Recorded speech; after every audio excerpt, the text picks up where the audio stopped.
So in this video, I'm going to be making some wall decor. I have been thrifting so much recently that I kind of forgot that I can make my own wall art if I want to see something specific and I can't find it, I can just make it. So that's a little bit of what I'm going to be doing. These two designs I did in Procreate. This first one is heavily inspired by an artist that I've been really enjoying recently, whose name I cannot pronounce, so I will put his name here somewhere. Yeah. So I had already gone in with pencil and put the design onto the piece of wood that I was using prior to filming, but right now I'm going over that pencil with brown paint.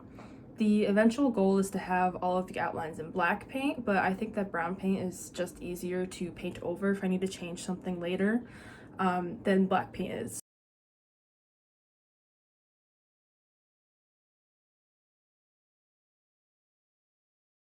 But also with the hair, the base color is going to be brown anyway, so it didn't make sense to use brown paint as an outline because once I put on the base coat, that brown would disappear underneath, and I want to be able to see everything still bleeding through the base coat so that I know where my lines are, if that makes sense.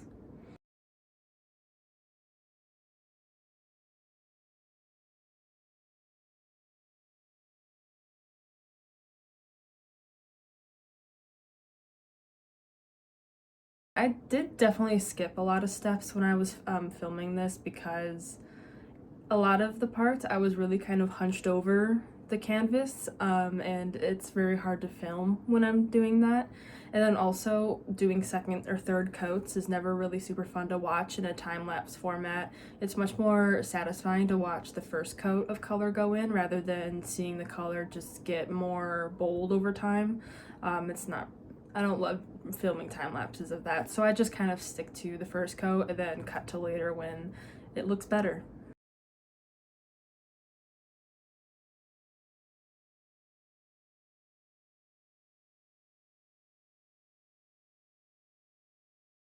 This is the final result. The goal that I had was to make this kind of a mashup between, oh, hi. Was to make this a mashup between Beauty and the Beast, Belle-esque imagery, and the artist that I was inspired by. I think this turned out pretty well. I like it. I think it looks good in the bathroom. Hi again. Yeah, I'm happy.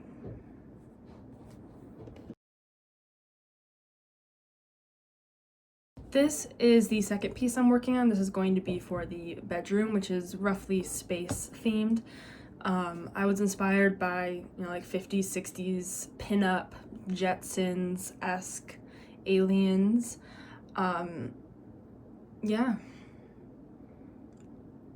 I apologize for the angle of this one. I know it's not super fun to watch, but a lot of the bits of this were small and it was on a smaller canvas, so it was easier to hold the canvas rather than have it sitting on a flat surface. And I probably would have been really hunched over it anyway if it was a flat surface. This way I just had a little bit more control.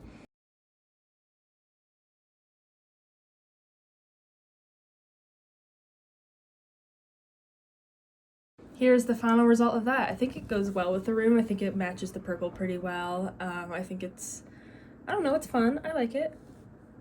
I don't really have that much to say about it, truthfully. It was a bit harder to work on this canvas. It's a bit more porous than the last one I used for the Belle-inspired painting, but I think it turned out well.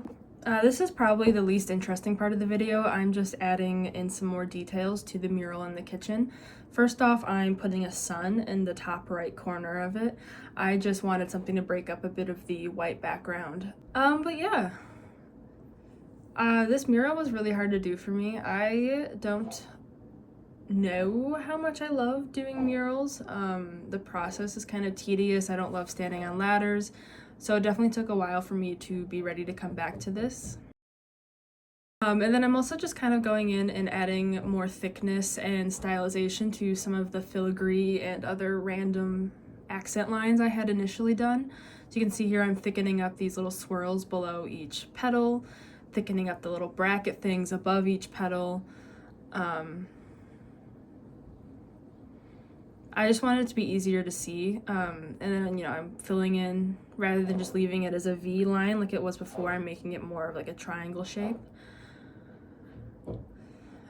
Yeah, and those were just normal lines before, and now I'm adding a little hump to each line, so I'm just adding a bit of stylization to everything I had previously done. When I did this the first time, those little bits of, those accent bits were the last thing I did, so I think I was pretty done with the process by then, and I just kind of slapped some lines on there, and I didn't really love how it looked at the end. I thought it looked kind of kindergarten-ish, someone just drew random lines on the wall, and I wanted to make it look a little bit more intentional. So here I'm adding 2 additional dots above the one that was already there, thickening up these lines to make them triangles, etc., etc.